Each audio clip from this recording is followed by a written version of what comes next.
Ideology in the Matrix film.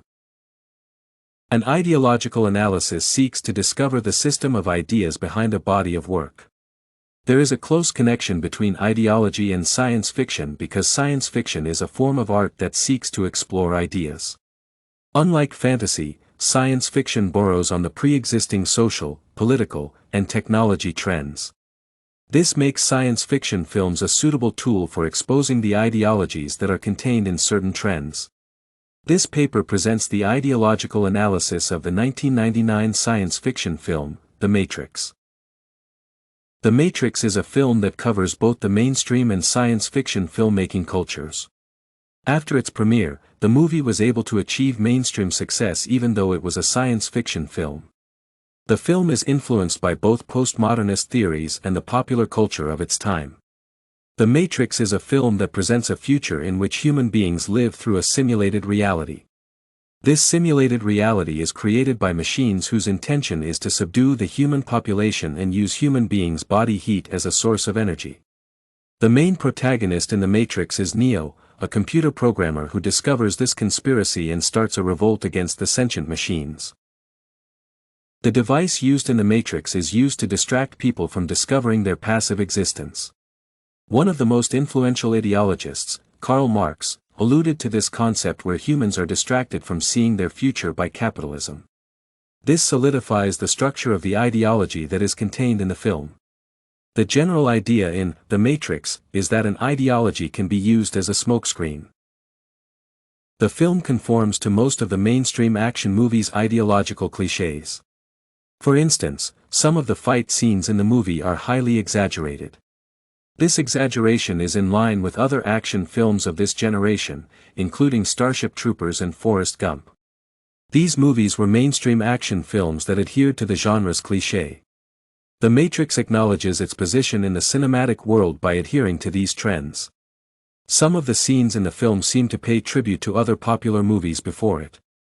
For example, the opening rooftop was previously featured in one of the popular Hitchcock movies. The ideology of violence in the film is presented in a very peculiar manner. Most of the fight scenes are presented in an unrealistic and artistic manner. Moreover, blood is used reservedly in the film, as most of the wounds in the film are almost bloodless. This style shows that the film does not portray violence but instead seeks to conform to the action movie genre.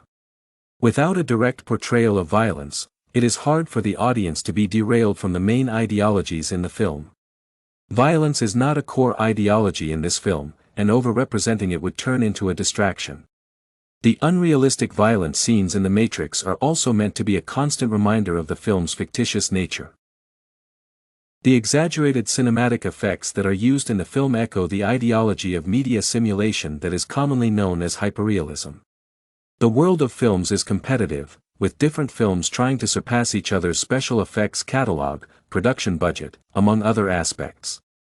The Matrix perpetuated hyperrealism through the larger-than-life characters and the overuse of special effects.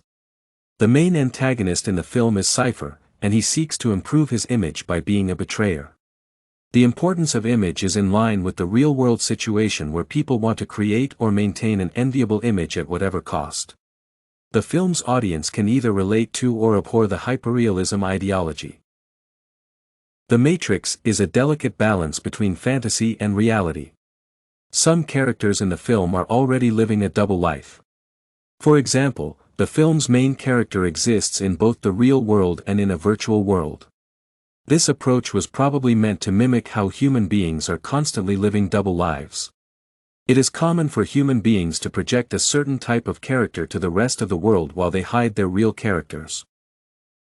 The ideology of growth or development is synonymous with human existence. Many science fiction films propagate this ideology. The philosophy of Friedrich Nietzsche propagates this ideology because, according to Nietzsche, man is a force to be overcome, a Superman. The Matrix supports the idea of the elevation of human beings to a higher state. The film's ending portrays the triumph of human beings against machines and the advent of a superhero. The main character in the film transforms from a person with good computer hacking skills to a hero who saves the day. The ideology of transformation appeals to many people because everyone is seeking to be elevated to a higher state in life. The idea of existence without transformation terrifies most people. For instance, most people are seeking to transform their financial, social, and career statuses to enviable levels. The film seeks to gather a sizable audience by propagating this ideology. Another ideology propagated by this film is the ideology of individual liberty. The machines in the Matrix are not defeated through a collective effort but through the efforts of individuals like Neo. The agents whom Neo is fighting against are presented in an orderly manner. They are also organized, meaning the ideology propagated in the film is individual liberty against an organized or disorganized system. In one simulation scene, Neo is seen walking in the opposite direction against heavy pedestrian traffic. The society promotes togetherness, but it reveres those who are able to make great progress while working alone. Moreover, society lacks faith in individuals who work alone, and it always waits for them to fail. The Matrix captures the audience's attention by contradicting this notion. For instance, Marxist ideologies promote change through movements, and they downplay the abilities of lone rangers. The ideology contained in the Matrix can be described as one where nothing is real, but everything is allowed. Both the film and the characters within it are able to exist ideologically within a fictional world and at the same time go beyond ideological boundaries. The makers of this film are able to achieve a delicate balance between conforming to the ideologies of the science fiction genre and explore new ones.